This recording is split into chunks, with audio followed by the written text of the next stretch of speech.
Hola, me llamo José, soy psicólogo feminista, estoy especializado en igualdad, violencia de género y empoderamiento femenino y te doy la bienvenida a mi canal. Si todavía no te has suscrito, puedes hacerlo pinchando en el botón coloradillo que aparece por aquí debajo, así me ayuda a seguir creando contenido gratuito que te resulte interesante como el que te traigo hoy. ¿Empezamos? Hoy vamos a hablar sobre la pérdida, sobre el proceso de duelo y cómo afrontarlo. Y para ello tenemos que hablar de emociones, en concreto de la tristeza, que es la emoción de la pérdida. Y no hablamos solo de la pérdida en el sentido de la muerte de una persona querida, o el duelo que se produce cuando hay una ruptura o un proceso de divorcio, sino que nuestra mente puede pasar por un proceso de duelo en situaciones que a veces no esperamos o que creemos que no tienen nada que ver con el duelo, como perder un trabajo, que te diagnostiquen una enfermedad, perder tu casa o un objeto valioso para ti. Ante toda situación que nuestra mente perciba como una pérdida, va a aparecer la tristeza. ¿Por qué? Porque su función es la de ayudarnos a parar. Parar para que podamos asumir esa pérdida, para autocuidarnos o para darnos aquello que necesitamos precisamente en ese momento. En un proceso típico de duelo, la tristeza tiene una curva muy simbólica y muy clara. Aparece, comienza a subir hasta que llega a un punto álgido y luego empieza a decrecer hasta que vuelve a su nivel normal. Pero hay ocasiones en las que la persona, ante esta aparición y subida de la tristeza, puede sentir miedo a que esa tristeza crezca y crezca hacia el infinito sin parar. Y si han padecido una depresión en el pasado, van a sentir pánico de volver a desarrollar una, a caer en ella. Y sin embargo, como hemos dicho, la tristeza y el proceso de duelo son buenos y son normales ante una pérdida.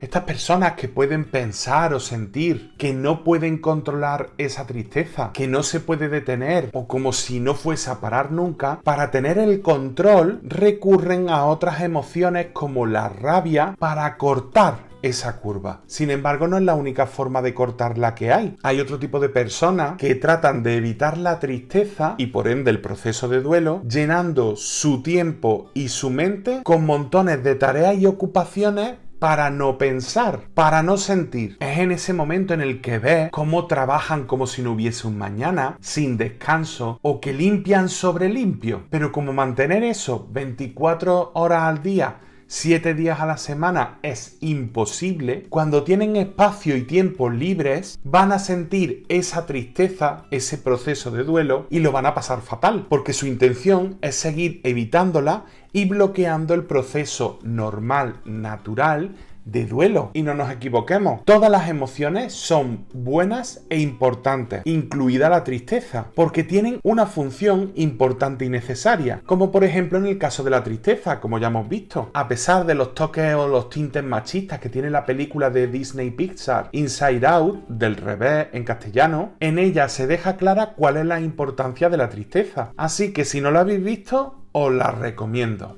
Y os preguntaréis, ¿pero cómo nos puede ayudar a parar la tristeza? Pues provocando que haya hipotensión en nuestro cuerpo, es decir, que los músculos se aflojen y pierdan tensión, que el ritmo cardíaco descienda y que nuestro cuerpo se adormezca de alguna manera. Esto lo podemos notar además cuando desaparece el apetito, cuando tenemos mucho sueño, desaparece el deseo sexual, no hay ilusión ni ganas por hacer nada, tenemos menor compromiso ante cualquier propuesta que nos hagan y menos iniciativa, y así poco a poco nos vamos parando y no nos queda otra que mimarnos y a darnos los autocuidados que precisemos para superarla. Aunque es cierto que puede haber casos más graves o que nos podamos gestionar individualmente, para los cuales sea necesario pedir ayuda profesional. Y para eso estamos las psicólogas y los psicólogos.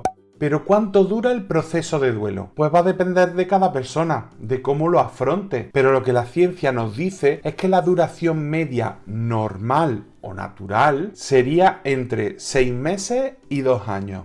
En el momento en el que se produce la pérdida aparece un dolor que es normal, que es propio, natural e inherente a la pérdida que ha acontecido. Ese dolor va a provocar una serie de reacciones y de situaciones de inestabilidad que, aunque nos puedan parecer irracionales, forman parte del proceso. Es decir, que tenemos que pasarlo, tenemos que vivirlo, nos lo tenemos que permitir, porque si no superamos el duelo en ese periodo, porque nos hayamos enfrascado en alguna cuestión o porque lo estemos evitando, por ejemplo, no llegaremos a la aceptación sana de la pérdida. Pasado ese periodo máximo de 2 años, si el malestar persiste, ya no estaríamos hablando del dolor natural, normal, propio del proceso de duelo, sino que estaríamos hablando de sufrimiento o de sufrimiento.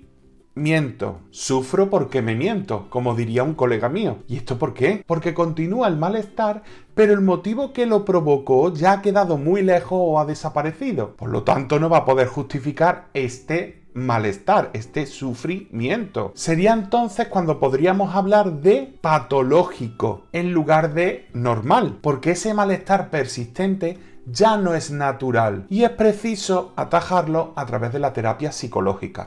Al decir esto, puede que haya alguien que esté pensando en la terapia psicofarmacológica, en los psicofármacos, antidepresivos, ansiolíticos, pero quiero que recordéis lo que ya os comenté en un vídeo anterior titulado "Se medica a las mujeres sin saber por qué", que os dejo el enlace por aquí arriba y abajo en la cajita de información, justo debajo del título del vídeo, en el que os decía que en estos casos hay que entender que los medicamentos van a ser una ayuda, nos van a aportar un equilibrio químico en nuestro cerebro, pero que las pastillas, los medicamentos, ni piensan, ni reflexionan, ni cambian, ni nada si no trabajamos en nosotras mismas. Es decir, si yo no hago el proceso de duelo, si yo no llego a aceptar la pérdida, voy a continuar sufriendo, pero esta vez sin necesidad y sin ser algo natural, por mucha pastilla que me esté tomando.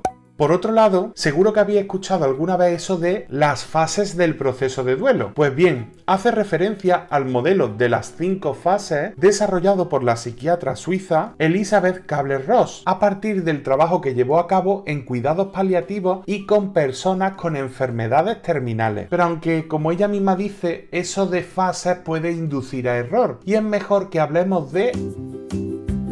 porque realmente no existe un orden concreto ni determinado, ni que siempre tenga que ser así. Como os dije al principio, cada persona lo vive a su manera. Y serían esos estados mentales los que nos darían la pista de por dónde va la persona en su proceso de duelo. Proceso que en unas personas durará más y en otras menos, pero en el que podrá haber altibajos, cambios emocionales o incluso lo que llamamos la habilidad emocional. Es decir, cambios rápidos en el estado de ánimo que pueden estar provocados o no por estímulos externos que suelen durar poco tiempo y en los que la persona puede pasar rápidamente de una emoción a la contraria. Obviamente todo esto genera una inestabilidad emocional que no todo el mundo asume de la misma manera, que no todo el mundo asume bien, entre otras cosas por eso que comentamos antes del descontrol o del miedo a caer en una depresión o el miedo a perder la cabeza. Pero que quede claro, es un proceso normal, natural, que hay que pasarlo, que hay que vivirlo.